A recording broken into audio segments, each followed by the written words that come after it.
말씀을 함께 보도록 하겠습니다.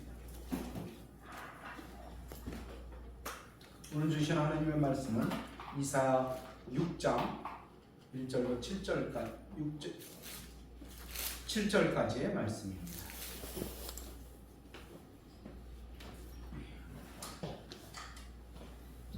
(1절부터) (7절까지) 우리 합독하도록 하겠습니다.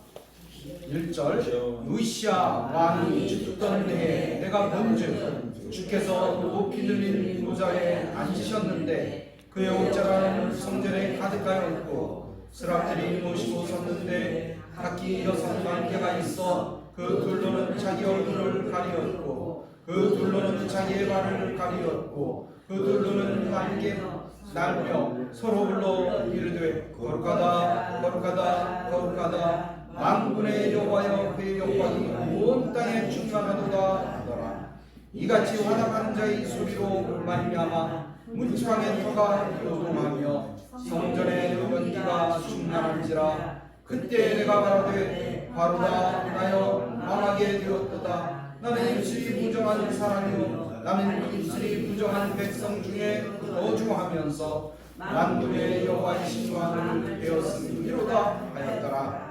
그때 그 스랍 중에 하나가 부젓가락으로 제단에서 씹은 바 핀 숯을 손에 가지고 내게로 따라왔어. 그것을 내 입술에 대며 이르되 보라 이것이 네 배에 닿았으니 네 악이 지하여졌고 내 죄가 사하여졌느니라 하더라. 아멘. 하나님 아버지, 오늘 선지자 이사야가 하나님 앞에 부름받는 이야기, 소명받는 이야기가 오늘의 말씀입니다. 이 말씀을 통해서 우리가 다시 한번 우리의 신앙을 점검하고 우리 역시 하나님 앞에 다시 한번 소명을 받는 귀한 믿음의 역사를 주와 이루어 주옵소서. 오늘도 연약한 마음 가지고 왔습니다. 때로는 흔들리며 이리 갈까 저리 갈까 방황하는 마음 가지고 왔습니다. 죄진 마음 가지고 왔습니다. 주여, 오늘도 나를 붙드시고 내 영의 귀가 열리고 아버지여 육의 귀가 열리고 마음의 문이 활짝 열려서 아버지여 주님을 만나고 보고 느끼고 체험하는 귀한 시간 될 수 있도록 인도하여 주옵소서. 아멘. 예수님의 이름으로 기도하옵나이다. 아멘. 할렐루야. 아멘. 옆 사람하고 인사합니다. 잘 오셨습니다. 잘하셨습니다. 아침 저녁으로 이제 날씨가 쌀쌀해졌는데 우리 몸 관리 잘 해야 될 것입니다. 그래서 감기 걸리는 일이 없도록 그래서 건강한 몸으로 늘 주님 앞에 나와서 기쁨으로 찬양하면서 예배드리기를 다시 한번 주님의 이름으로 축복합니다. 오늘 저는 다시 소명을 회복하라 라는 제목을 가지고 주님의 말씀에 떡을 떼기를 원합니다. 어떤 사람이 태어나서 9개월 만에 어머니가 돌아가셨어요. 그러니까 본인은 9개월 만에 돌아가셨으니까 기억도 못하겠죠, 어머니를. 그런데 이제 3살, 5살 때부터 새어머니를 이제 만나게 되었고 그 밑에서 자라나게 되었습니다. 그런데 그 새어머니가 얼마나 지독했는지 온갖 학대와 멸시를 받으면서 비참한 어린 시절을 보냈다는 것입니다. 이런 어려움을 겪으면서 이제 그는 마음속에 한 가지의 생각을 굳히게 되었습니다. 그것은 자신처럼 불행한 그 시절을 보내는 어린이들은 더 이상 없도록 해야 되겠다라는 그런 마음이었어요. 마침내 그 어린 소녀는 교육자로 성장하게 되었습니다. 그래서 나중에 성장해서 불우한 가정의 아이들을 돌보는 교육기관을 만들었던 것입니다. 그것이 바로 세계 최초의 유아 교육기관을 설립한 프리벨이라는 사람입니다. 그는 어린 시절에 많은 학대와 상처를 부정적인 생각을 하지 않고 긍정적으로 그 방향을 틀어서 불우한 아이들에게 꿈과 희망을 주는 훌륭한 지도자가 되었던 것입니다. 한편 프레벨처럼 불행한 유년 시절을 보낸 또 한 사람이 있었습니다. 그는 어린 시절 유태인 아버지로부터 심한 매질을 당하며 증오심을 가슴 깊이 마음속에 새겨두었습니다. 그리고 성인이 되었습니다. 그런데 그가 어떻게 바뀌었습니까? 그는 나치의 지도자가 되었습니다. 그리고 유태인에 대한 증오심을 대학살로 분출시키고 말았습니다. 바로 그가 누구냐? 600만 명의 유태인을 학살한 아돌프 히틀러인 것입니다. 부정적인 상황은 거의 비슷했지만 성품의 차이가 부른 영향력은 극단적인 정반대의 결과로 나타났던 것입니다. 오늘 본문에서 하나님께 부름을 받은 이사야, 오늘 그 부름을 받는 소명장이 바로 오늘 읽은 6장의 말씀입니다. 이사야는 이제 하나님께 부름을 받고 이렇게 고백합니다. 하나님께서 내가 누구를 보내며 누가 우리를 위하여 갈고, 그 음성을 듣고 이사야는 이렇게 대답했습니다. 내가 여기 있나이다, 나를 보내소서. 내가 여기 있나이다, 나를 보내소서. 그 부르심에 응답했던 것입니다. 이처럼 이사야의 소명은 자발적이었습니다. 억지로 보내지 않았습니다. 억지로 끌려가듯이 끌려간 것이 아니라 그 마음속 깊은 곳에서 주님을 향한 그 뜨거움이 마음속에서 타올라서 그 자발적으로 그의 마음, 순종하는 마음으로 주님 앞에 나갔던 것입니다. 이사야는 내가 주님의 보내심을 받아 주의 말씀을 전하겠습니다, 이런 마음으로 이제 주님 앞에 나갔던 것입니다. 또한 이사야가 가는 소명의 길은 결코 쉽지 않은 길이었습니다.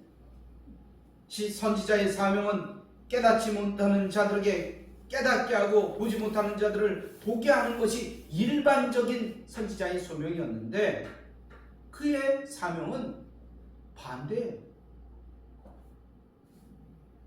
그것은 무엇이냐? 이 백성의 마음을 둔하게 하며 그들의 귀가 막히고 그들의 눈이 감기게 하라고 정반대의 사명을 받았던 것입니다.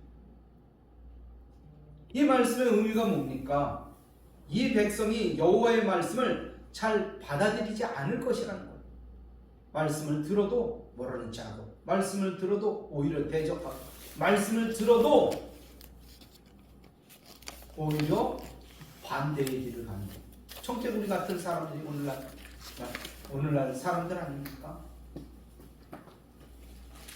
그러니까 이 이사야는 가는 길이 어땠어요? 쉽지 않았어요. 너무너무 어려웠어요. 그럼에도 이사야는 내가 여기 있나이다 나를 보내소서 그렇게 자원하면서 주님의 소명을 받아들였던 것입니다. 그렇다면 이사야가 왜 이렇게 험난한 선지자의 길을 자원했겠습니까? 사실 그 길이 고난길이고 고생길이고 험난한 길이라고 그러면 피해가는 게 마땅하죠. 누가 그 길을 가고 싶어 하겠습니까? 그런데 왜 굳이 그가 이 길을 가려고 했을까요? 여러분 신약 성경의 사도 바울은 어땠습니까? 사도 바울은요 자신의 사명에 대해서 어떻게 표현했냐면 내가 부득불 해야 할 일이라고 표현하고 있습니다. 고린도전서 9장 16절에 보면 내가 복음을 전할지라도 자랑할 것이 없으면 내가 부득불 할 일임이라. 만일 복음을 전하지 아니하면 내게 화가 있을 것이니라 라고 이야기했습니다. 그러니까 부득불 할 일이라는 그 의미는 내가 하지 않을 수 없다는 것입니다. 하지 않으면 안 된다는 것입니다. 그 마음이 있었기 때문에 부득불 할 일이라고 표현한 것입니다.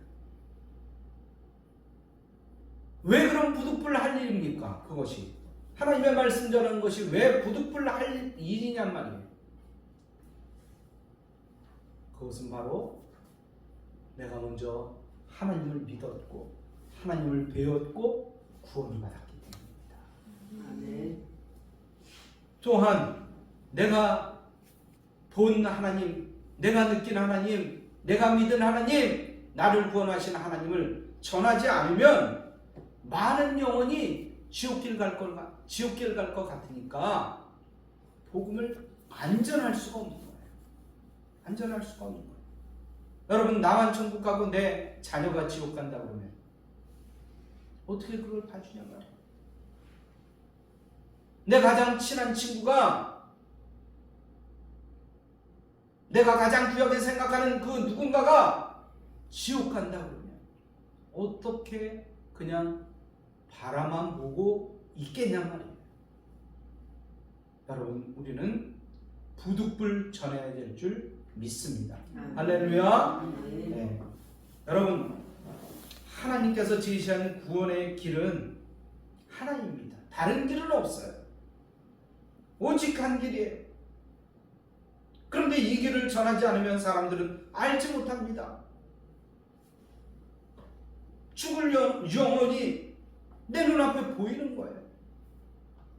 그래서 사도 바울은 어쩔 수 없이 부득불 복음을 전할 수밖에 없었어요. 얼마나 고난의 길을 갔습니까? 네?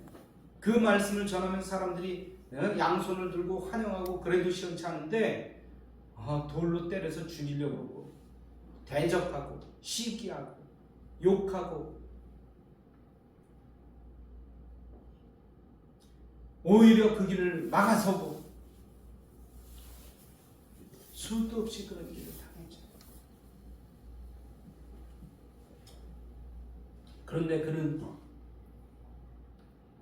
나 같은 죄인 구원해 주신 그 은혜를 생각하면서 그 사랑에 감사해서 복음을 전하지 않을 수가 없었던 거예요.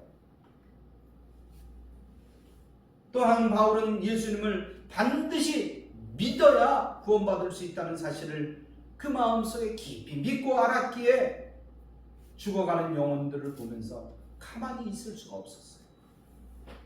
안타까웠어요. 그래서 부득불 그 자기의 목숨을 내놓고도 아까워하지 않으면서 복음을 전했던 것입니다. 이사야 역시 내가 누구를 보내며 누가 우리를 위하여 갈고 하는 주님의 음성을 들었어. 그는 결국 내가 여기 있습니다. 나를 보내십시오. 라고 자원하여 주님 앞에 나갈 수밖에 없었습니다. 여러분 이사야는 왜 그렇게 했을까요? 왜 그럴 수밖에 없었을까요? 첫 번째로 그는 하나님의 거룩하심을 보았기 때문입니다. 거룩하심을 보았어요. 그는 오늘 본문에서 성전에서 우리 하나님께 기도하다가 하늘의 환상을 보게 됩니다. 그는 높이 들린 보좌에 앉아 계신 여호와 하나님과 그 옷자락이 성전에 가득했음을 보게 됩니다. 그래요.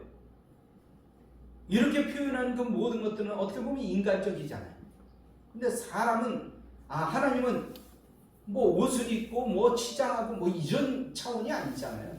그런데 사람이니까 사람들이 알아듣게 하려고 이렇게 비유로 말씀하시는 것입니다. 또한 이 말씀은 하나님께서 하늘에 계실 뿐만이 아니라 성전 안에도 계시다는 사실을 보여주는 것입니다. 그래요. 성전 안에만 계십니까? 우리 하나님께서는? 아니에요. 하나님께서는 우리의 마음속에도 계시고요. 우리 가정에도 계시고요. 저 산 꼭대기에도 계시고요. 저 기도구역 가운데도 계시고요. 어디에나 계세요. 그래서 그거를 뭐라고 얘기합니까? 무소부재하다. 무소부재. 어디에나 계세요. 어디에나 계시니까 모든 것을 알고 계시는 거예요. 모든 것을 알고 계시는 거예요. 우리가 산속에 가서 안타까운 마음으로 기도한다 할지라도 어느 곳에서 어느 골방에서 하나님 앞에 고민하고 하나님 앞에 어찌할 거에다는 마음을 드린다 할지라도 하나님은 그 마음을 아신다는 거예요. 그러면요, 그것뿐만입니까? 우리가 골방 어느 구석에서 죄 짓고 있을 때 그것까지 다 아신다는 거예요. 다 아신다는 거예요.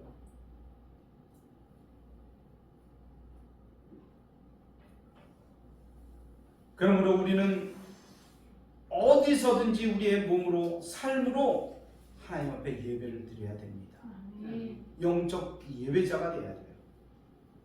그럴 때 영적 세계를 다스리는 하나님의 축복뿐만이 아니라 이 세상의 모든 생사화복을 주관하시는 하나님의 놀라운 역사를 경험하게 되는 거예요. 두 번째로는 여호와 하나님을 모시고 있는 스랍들을 봤습니다. 스랍이 뭡니까? 스랍은 하나님을 모시는 천사예요.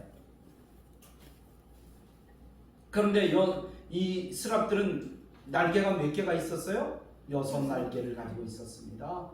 2날개로는 자신의 얼굴을 가리었고 2날개로는 자기의 발을 가리었고 2날개로는 날아다녔습니다. 여러분, 자신의 얼굴을 가렸다는 것은 천사들일지라도 주님의 얼굴을 함부로 볼 수 없었다는 것입니다. 그래서 자기 얼굴을 가렸어요. 또 자기의 발을 가렸다는 것은 무엇입니까? 거룩하신 하나님 앞에 자신의 부족함을 가렸다는 것입니다. 그러면서 그 천사들은 하나님을 찬양합니다. 거룩하다, 거룩하다, 거룩하다. 만군의 여호와여, 그의 영광이 온 땅에 충만하도다. 그러면서 막 찬양을 하는 거예요. 이처럼 스랍들의 하는 일은 거룩하신 하나님을 찬양하는 일이었어요. 하나님께서는 그야말로 거룩하신 하나님이시고 또 모든 피조물과 구별되시는 분이심을 우리는 이 말씀을 통해서 볼 수 있는 것입니다.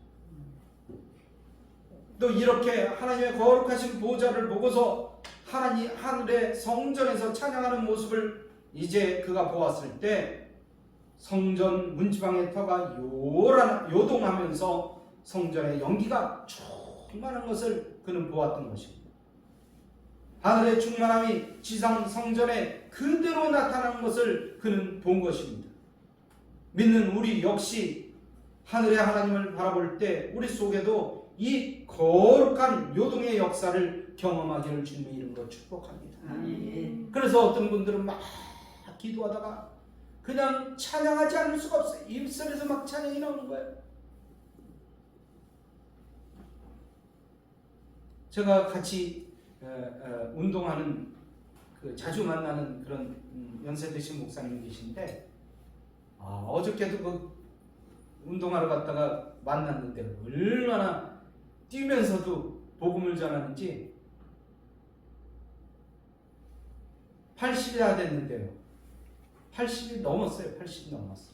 그런데도 나를 만나면 뭐라고 했죠? 어떻게 인사하는지 아세요? 이러고 인사해요. 할아버지가. 군인 생활을 30년을 했다나 얼마나 했다나. 그래갖고 신학교를 다시 들어가서 목사가 됐어요. 그러면서 이제 복음을 전하는데 얼마나 열정인지 몰라요. 그 운동하면서도 귀에다가 말씀을 꽂고 들어요. 말씀을 꽂고 계속 말씀.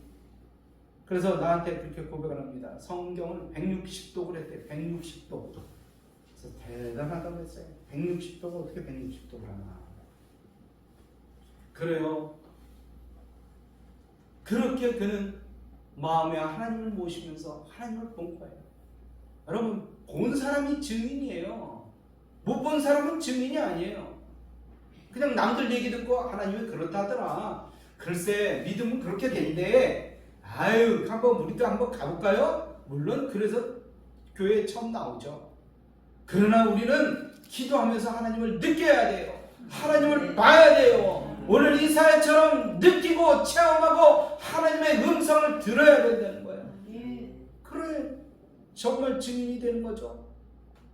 그렇게 들으니까 누가 뭐라고 해도 겁을 상실했어요. 무서워하지 않아요.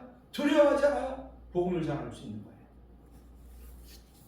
여러분, 스데반도, 사도행전에 나오는 스데반도 어땠습니까? 그는 돌에 맞아가면서도 하나님의 그 보좌와 그 보좌 우편에 서신 주님을 봤어요.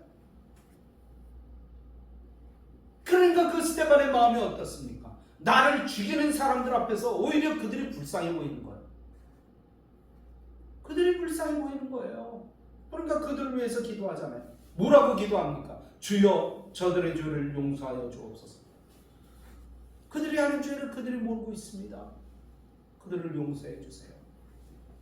그런 기도가 있었기에 사도 바울이라는 사람이 나온 겁니다.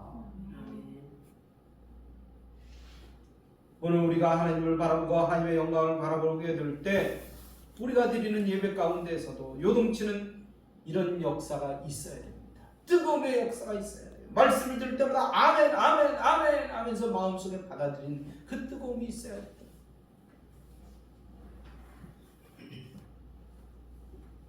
오늘 우리가 기도하면서 말씀을 들으면서 하나님을 뵙고 경험하게 될 때 우리 가운데 영광의 연기가 광채가 가득하게 될 줄 믿습니다. 아멘. 이사야는 하나님의 보좌와 그 보좌에 있는 영광스러운 주님을 만났을 때 그의 마음이 요동칠 수밖에 없었어요.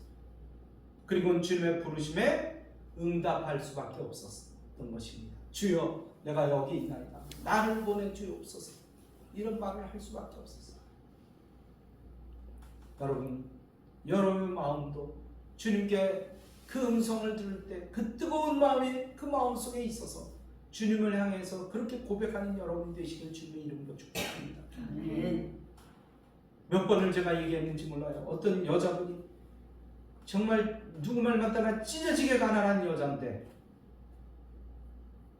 교회에서 건축 헌금을 내라고 하는 거예요. 교회가 이제 건축해야 되겠다.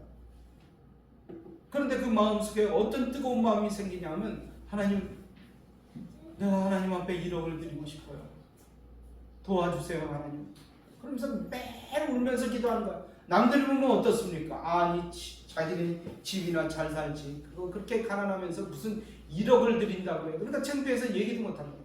하나님 앞에만 계속 기도하는 거예요. 계속 기도하는 거예요. 그 여자의 고향이 충청도인데 어느 날 고향에 갔습니다. 그런데 이 동생이 얼마나 술에 쩔었는지 주택복권 3장을 딱 갖고서 누님 내가 이거 선물로 드리겠습니다. 그러면서 3장 중에서 하나 고르세요. 1억 드릴게요. 1억. 그런데 그걸 하나 골랐어요. 근데 그게 당첨이 된 거예요. 그게 당첨이 된 거예요. 하나님께 드렸을까요? 안 드렸을까요? 그건 하나님의 역사입니다. 먼저 다니는 교회, 그분 동생이 직접 다니던 교회 제가 그 옆에서 그분이 그런 간증을 한 거예요. 내가 그걸 들었어요. 직접 봤다는 거예요. 그걸 직접 봤. 그러니까 터무니없는 거라도 하나님 앞에 우리가 큰 마음을 품고 기도하다 보면 그게 이루어진다는 거예요. 그게 이루어진다는 거예요. 그러니까 그걸 사람들은 기적이라고 그러죠. 근데 그게 기적이 아니에요. 하나님의 뜻이에요. 이렇게. 여러분 그런 뜨거운 마음을 가지시기 바랍니다. 그리고 기도하면 그 뜻대로 이루어집니다. 또 큰 두 번째로는 그는 자신의 부족함과 더러움을 보았기 때문입니다. 하늘의 영광을 보게 되었을 때 이사야는 뭐라고 고백합니까? 화로다 나로 망하게 되었도다. 나는 입술이 부정한 사람이요 나는 입술이 부정한 백성 중에 거주하면서 만군의 여호와이신 왕을 배웠습니다. 이렇게 고백합니다. 이렇게 고백한 이유가 뭡니까? 구약에서 거룩하신 하나님을 뵙는다는 것은 배웠다는 것 자체가 살지 못한다는 거예요. 그런 사상이 그 마음속에 있었기 때문입니다. 또 사사기에 보면 삼손 아버지 마노아가 자신이 만난 분이 여호와의 사자라는 그 사실을 확인한 후에 그는 또 이렇게 고백합니다. 우리가 하나님을 보았으니 반드시 죽을 것이로다. 이것도 어떻게 보면 같은 맥락입니다. 그런데 그들이 죽었습니까? 안 죽었습니까? 안 죽었잖아요. 안 죽었잖아요.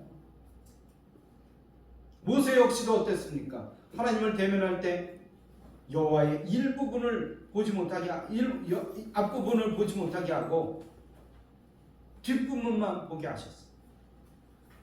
여러분 모세 같은 사람도 우리 하나님을 직접 볼 수 없었는데 보통 사람이 여호와를 보고 어떻게 살 수 있느냐 하는 것이 당시 생각이었던 거예요. 그러니까 내가 화로다 내가 죽게 되었다 이렇게 고백한 거예요.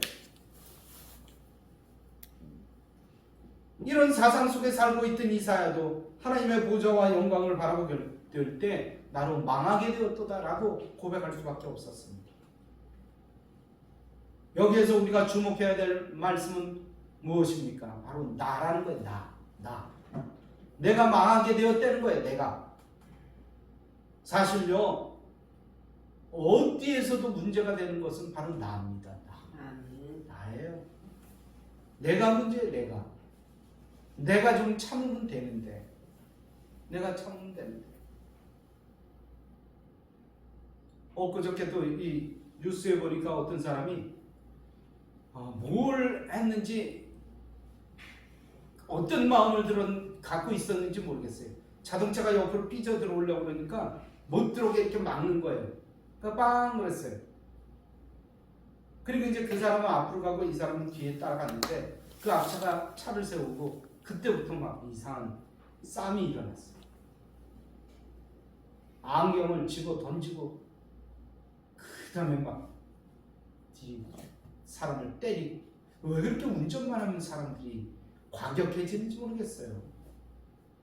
운전만 하면 그래요. 평상시엔 괜찮은데 운전대만 잡으면 막 누가 옆에서 살짝 끼면 안이 들어가게 해주면 되잖아요. 깜빡이고 들어오려고 그러면 그 잠깐 양보해주면 되잖아요. 그리고 안 비켜주려고 그러면 서서 남 먼저 가라 그러고 뒤따라가면 되잖아요. 근데 그게 싸움이 된다는 거예요. 욕하고 싸우고 못 견디니까 막 몽둥이 들고 어떤 사람은 또 트렁크에서 야구방망이를 갖고 나와요. 도끼를 들고 나오는 사람도 있어요. 이렇게 한국 사람들이 좀 과격하고 그런 면이 있어요. 뭐든지 빨리 하려고. 여러분, 내가 문제예요. 내가 문제야. 나 하나만 참으면 되는데. 나 때문에 망하는 수가 있어요. 나 때문에 부서지는 수가 있어요. 나 때문에 깨지는 수가 있어요. 따라서 합시다. 참읍시다. 얼마나 참아야 돼요?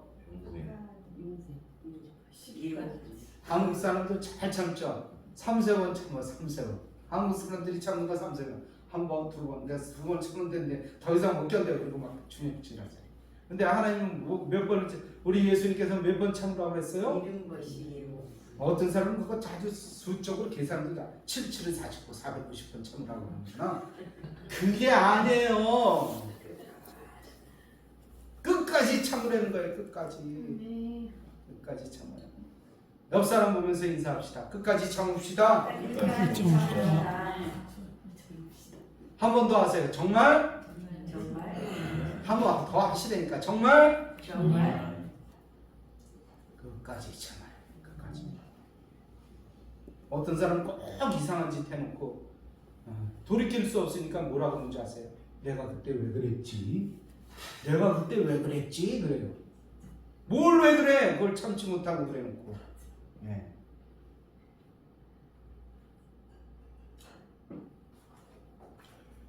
여러분, 다윗이 범죄했을 때 나단 선지자가 찾아와서 다윗의 죄를 막 지적합니다.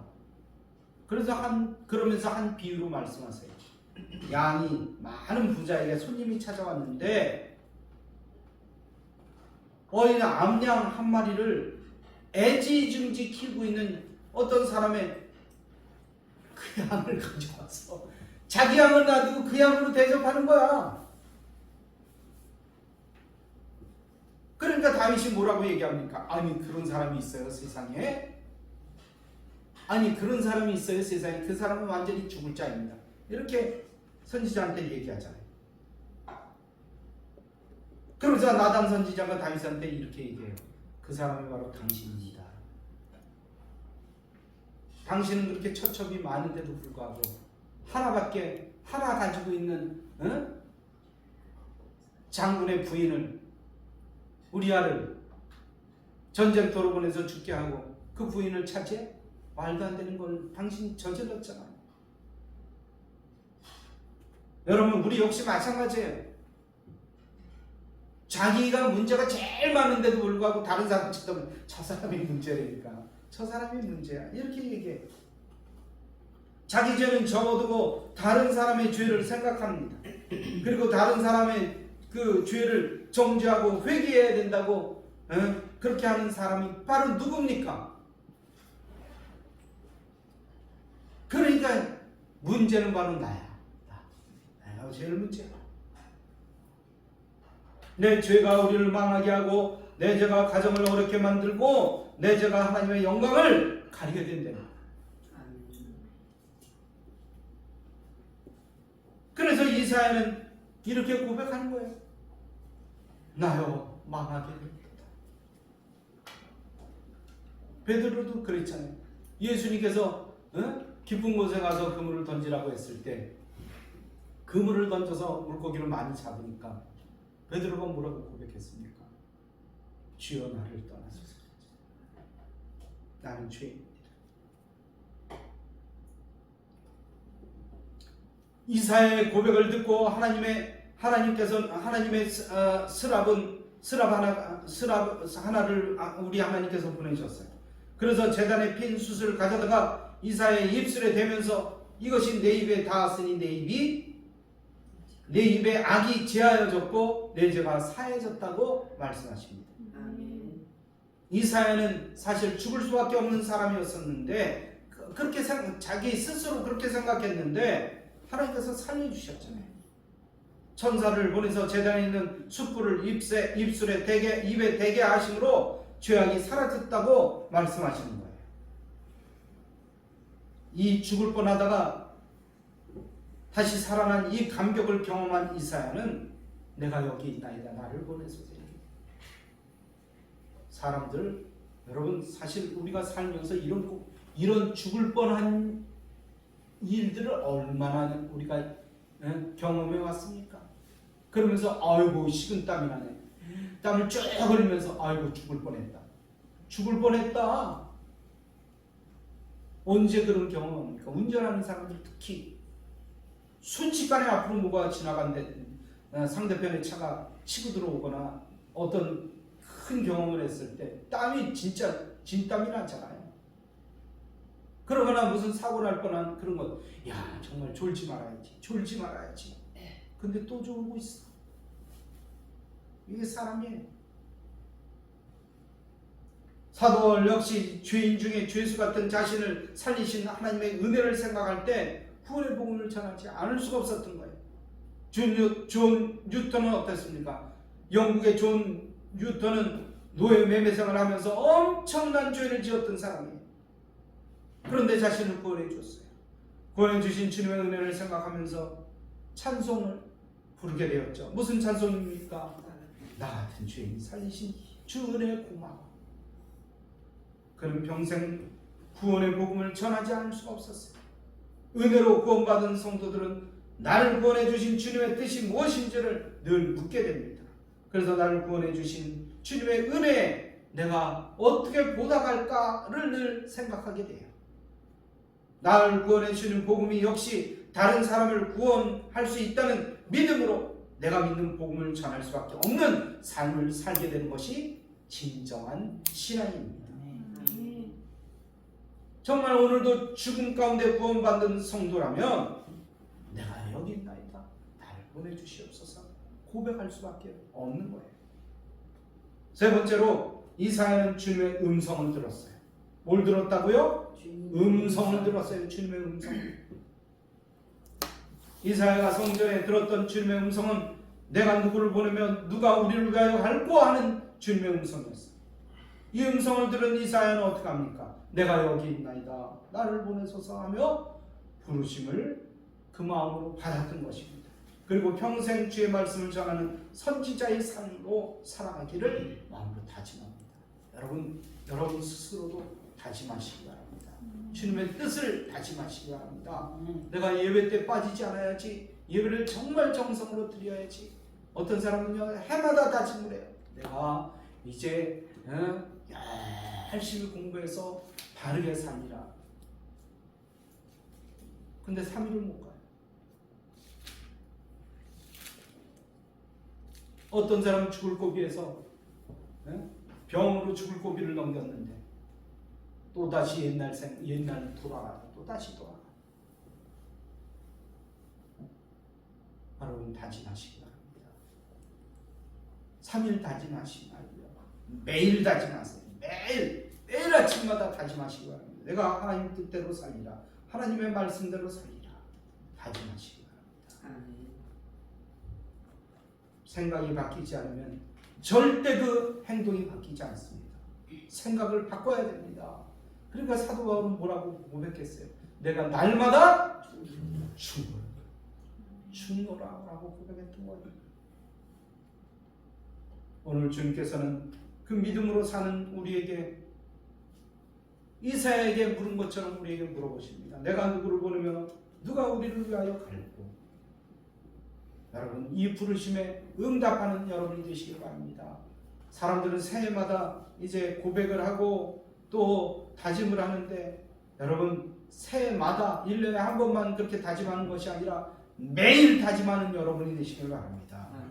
부활하신 주님은 아시아 7교회를 향해서 성령이 교회들에게 하시는 말씀을 들을지어다 라고 말씀하셨습니다. 이는 성령이 하시는 음성을 들어야 된다는 거예요. 들어야 산다는 거예요. 그런데 우리는 그 음성을 제대로 듣지 못해요. 왜 듣지 못합니까? 관심이 없어요.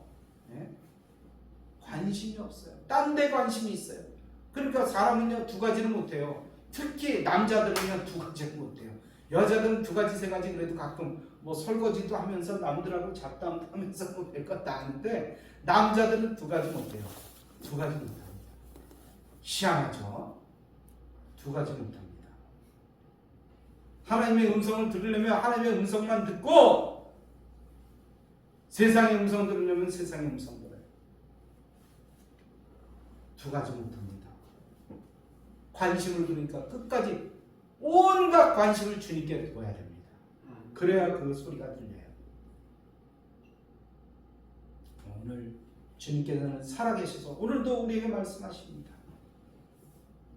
오로지 관심을 주님 앞에 두고 거기에 집중해야 됩니다. 오늘 주님을 믿는다고 하면서도 오직 나에게만 집중하고 내 중심으로 살아가기 때문에 주님의 음성을 못 듣는 거예요. 주님의 일에는 별 관심이 없고 주님 중심으로 살아가지 못하기 때문에 주님의 음성을 듣지 못하는 것입니다. 주님과 긴밀한 교제를 나누지 못하기 때문에 못 듣는 거예요. 기도하지 못하고 묵상하지 못하고 기도한다 해도 내 요구만 이야기하고 주님의 말씀에는, 주시는 말씀에는 귀를 기울이지 않기 때문에 내 기도만 하고 끝난다는 거예요. 그러니까 주님의 전능하심을 믿지 못하고 낙심하기 때문에 자기 뜻대로 행하다가 안 되니까 낙심하기 때문에 주님의 음성을 듣지 못하다. 여러분 그 결과가 어떻습니까? 주님의 음성을 주님을 믿고 따른다 하면서 주님의 음성을 듣지 못하면 어떻게 됩니까? 심령이 메말라요. 주님의 나라는 점점 축소됩니다. 구원의 역사는 멀어집니다. 사회는 어떻습니까? 점점 깊은 늪에 빠져서 강팍한 사회가 되고 맙니다. 그러니까 뭘 가르쳐요? 사회에서 가르치는 것, 남을 죽여야 내가 산다고 가르치잖아요. 남을 이기지 못하면 내가 죽는다라고 가르치잖아요. 눈빛이 틀려져요. 이러한 때 우리는 어떻게 해야 됩니까? 주님의 음성을 들어야 돼요. 그리고 다시 우리의 소명을 새롭게 해야 됩니다. 여러분, 우리 주님은 오늘도 우리에게 말씀하십니다.